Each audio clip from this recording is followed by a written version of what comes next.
Pettigrew? Not him again.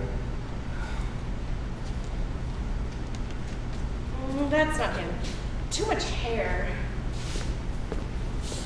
Yes, that's him. Max? Yeah, me? Yeah. Hi. Hi, what's up here? Perfect. Where are you from? I'm from Duluth.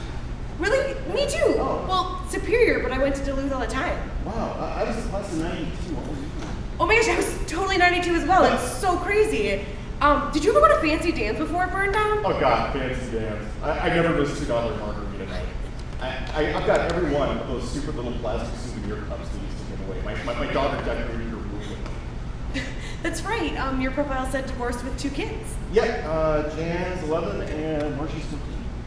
That's crazy. My daughters are the same age. Mary Ann's 11 and Ginger's 14. Oh wow, that's crazy. That's crazy. I really like your hat. Oh, thanks. I know it's hard to tell, but I used to have like a flock of seagulls here. I guess that flock has flown. Yeah. Yeah, I was like this total punk rock guy back in the day. Really? Yeah. Oh my gosh, I love anything that reminds me of The Clash. Oh, the Clash. I mean, did you know this famous Superman girl? You know the curl. I think I'm in love with you. Wow, that's all it takes. Seriously, the girl's doing a show at the Eagles Lodge next weekend. We totally have to go to that. No! Absolutely not! Who are you? Well, I'm Professor Peg. I'm an esteemed expert in statistics, so I know all about optimal matches. And this random hookup we've got going on here, it's just wrong. But Max and I have so much in common. The dating site even said so. Dating site? 5 or 6 random coincidences. Don't you realize here in Minneapolis there are tens of thousands of eligible singles waiting to meet you? Actually, the dating site said that. Yeah. Well, that's the problem. I mean, you don't have time to date all of them, so how can you possibly know when you found the best match? Follow your heart. No. I mean, yes. But only after you've done a certain amount of statistical sampling, right? Well, Yeah. exactly. And in your case, that's 33 and a third.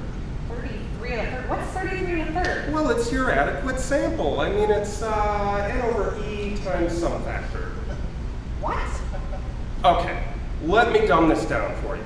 Now, considering your advanced age and other detriments, there are probably only about 100 singles out there for you. You need to sample a third of these to find out what they're like.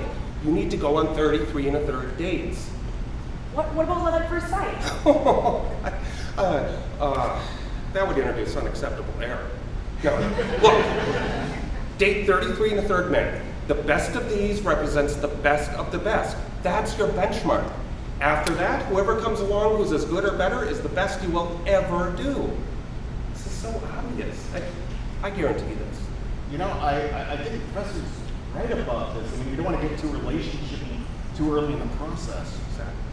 I mean, we just, maybe if we follow what the professor says, and then we do a nice scientific sampling of it, and then everything will be fine, and we won't have to make difficult decisions.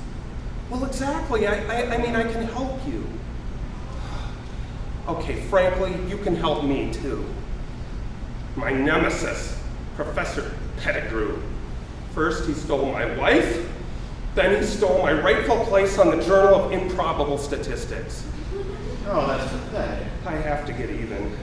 And I can do that by publishing my own landmark discovery, especially if it has broad marketing appeal. That's where you come in, a case study. You need to demonstrate that 33 and a third lead singles to an optimal match. I'll provide you free guidance. You just give me some data. Come on, what do you say? You know what? Count me in, Professor. Fine. But only because you don't want to get relationship-y, and because you're as pathetic as we are. Well, good, but we have to work quickly to make the publishing deadline. Now let's see, if you each go on 1 date per day, on average, starting tomorrow, we'll just make it. Minnie, you set up a date every evening at 7 p.m. at this coffee shop starting tomorrow. Max, you do the same, but make it 7:15. There, it's settled. Professor, Yeah. I haven't been on a date in 20 years. Right. How am I going to arrange 30-some dates in 30 days? Oh, well, That's easy. You just post your profile on all those dating sites and wink away. Munch.com, eMelody, okay, stupid. Professor, what's a third of a date anyways? Jamba Juice.